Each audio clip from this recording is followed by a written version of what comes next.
Assalamualaikum warahmatullahi wabarakatuh. Waalaikumsalam warahmatullahi Waalaikumsalam wabarakatuh. warahmatullahi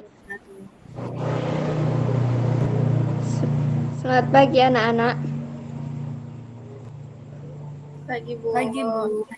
Pagi, Bu. Gimana kabarnya hari ini? Baik semua? Baik, alhamdulillah baik. Alhamdulillah sehat, Bu. Baiklah, kita mulai pelajaran hari ini. Sebelumnya, mari kita berdoa menurut agama masing-masing. Berdoa dimulai.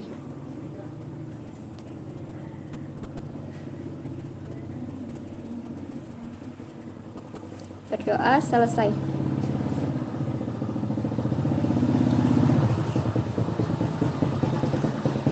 Sebelum kita mulai, Ibu akan absen satu persatu.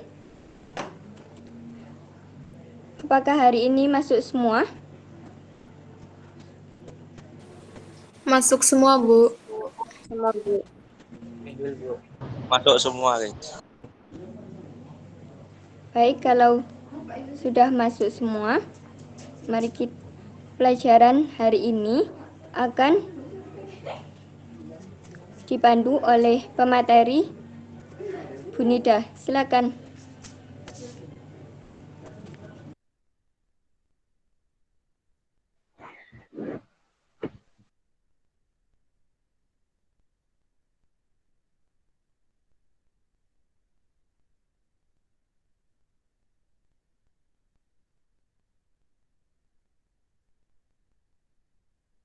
Baik, terima kasih atas waktunya, Bu Kholida.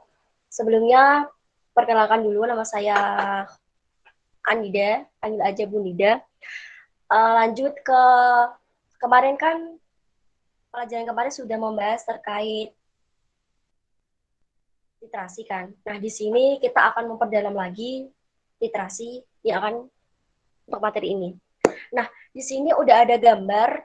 Gambar ini adalah proses dari literasi, gambarnya umum. Yang di atas itu namanya buret, sedangkan yang di bawah Erlenmeyer. Nah, biasanya Erlenmeyer itu sebagai penampung filtrat.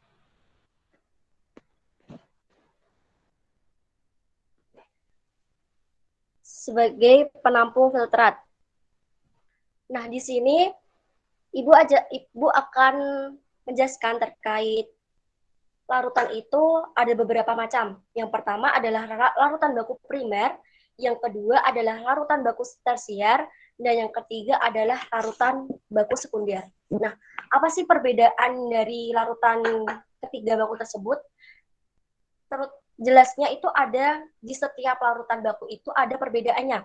Yang pertama adalah larutan baku primer, di mana larutan itu dapat diketahui kadarnya.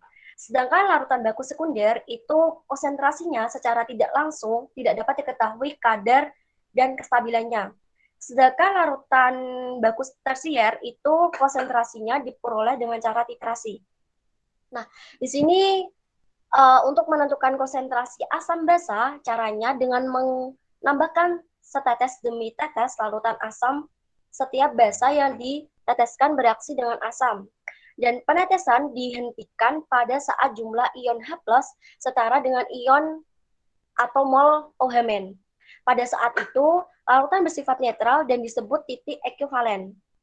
Analisis ini disebut juga analisis volumetri, karena yang diukur adalah volume larutan basa yang terpakai dengan volume tertentu larutan asam. Nah, larutan yang akan diteteskan atau nitrat juga dimasukkan ke dalam buret atau pipa panjang berskala. Nah, dengan jumlah yang terpakai dapat diketahui dan tinggi sebelum sesudah titrasi larutan yang akan dititrasi dimasukkan ke dalam gelas kimia. Gelas kimia ini biasanya kita menggunakan Erlenmeyer dengan mengukur volumenya terlebih dahulu dan memakai pipet gondok. Untuk mengamati ekvivalen dipakai indikator yang perubahan warnanya di sekitar titik ekvivalen. Saat terjadi perubahan warna itu disebut titik akhir. Nah, untuk perbedaan indikator juga perlu kalian ketahui, di mana ketika kita menggunakan larutan asam, itu indikatornya tidak bisa disamakan dengan larutan basa. Contohnya, ketika kita mau mentitrasi NaOH, kita harus menggunakan indikator PP atau indikator phenolphthalein. Sedangkan ketika kita mau menitrasi HCl yang bersifatnya asam, bisa menggunakan indikator MO. Kalau semisal, Bu, indikator MO dimasukkan ke dalam larutan basa, bagaimana? Itu tidak akan terjadinya reaksi atau tidak akan terjadi perubahan warna. Seperti itu. Lanjut.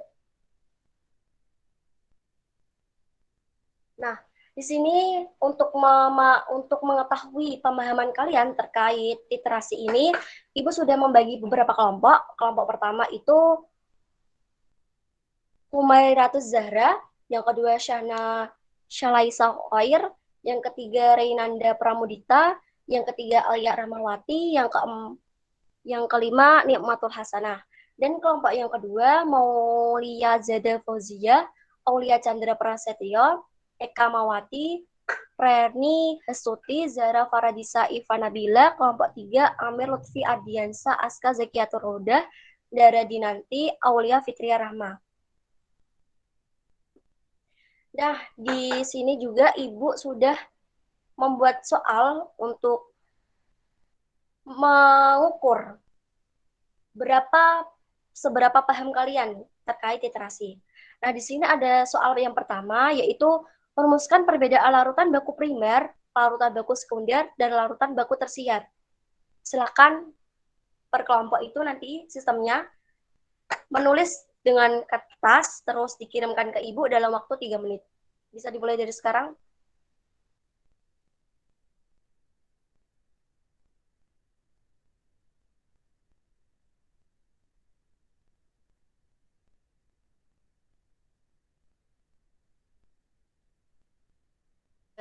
Udah semua belum kelompoknya?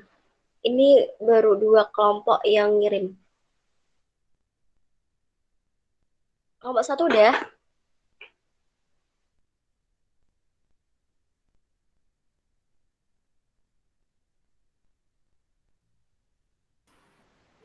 Dikit lagi, Bu. Sebentar. Nulis tuh, bentar tuh.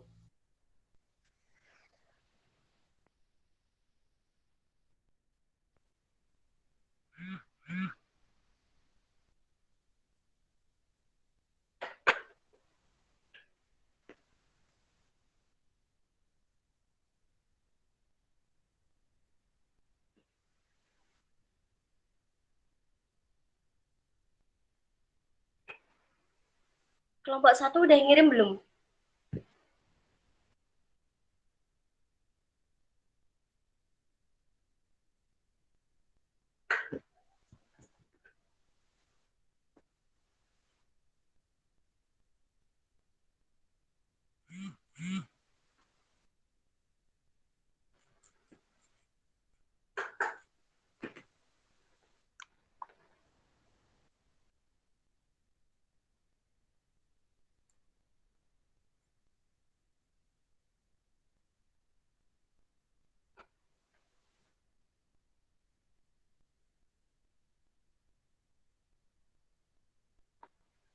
Oke, sambil nunggu kelompok 1, kita lanjut ke soal yang kedua.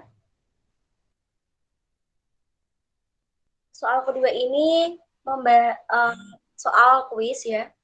Teman-teman seperti awal soal pertama bisa langsung dikerjakan dalam waktu 3 menit. Tolong kalau ngirim ke Ibu bisa tulis nama kelompok berapa biar bisa dicek juga.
Oke, bisa dihentikan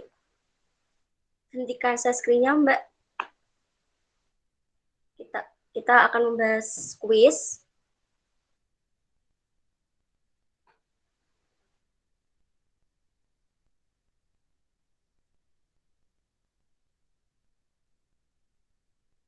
Nah, di sini cocokkan contoh di bawah ini yang termasuk larutan baku primer dan larutan baku sekunder. K2CR2O7. Oke, termasuk larutan baku primer. NaCl, natrium klorida, termasuk larutan baku primer. Asam oksalat, asam benzoat, AgNO3, KMNO4, FeSO43, betul. Teman-teman yang lain, apakah ada jawaban yang berbeda? Atau sama semua?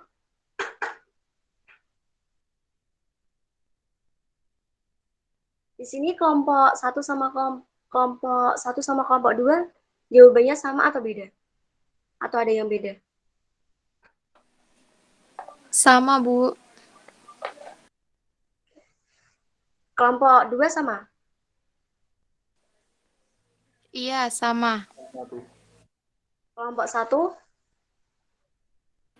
Sama, Bu. Oke. Terima kasih untuk pembelajaran pada hari ini. Saya rasa teman-teman semua sudah paham terkait literasi asam basa. Selanjutnya saya alihkan ke Bu Polidato sebagai guru utama. Silakan, Bu. Oke, terima kasih atas kesempatannya. Jadi kesimpulan materi hari ini, untuk menentukan konsentrasi asam basa, caranya dengan mengubah setetes demi tetes larutan asam setiap basa yang diteteskan bereaksi dengan asam dan penetesan diberhentikan untuk ekuivalen pada saat jumlah mol H+ setara dengan mol UH-. Oke, sekian dari Ibu. Tetap semangat meskipun dalam masa pandemi ini. Ibu beri motivasi bahwa ingat, tujuan pendidikan adalah mengubah cermin menjadi jendela. Berhubung waktunya sudah habis, Ibu tutup pertemuan hari ini. Assalamualaikum warahmatullahi wabarakatuh. Waalaikumsalam warahmatullahi wabarakatuh. Terima kasih, Bu. Terima kasih, Bu.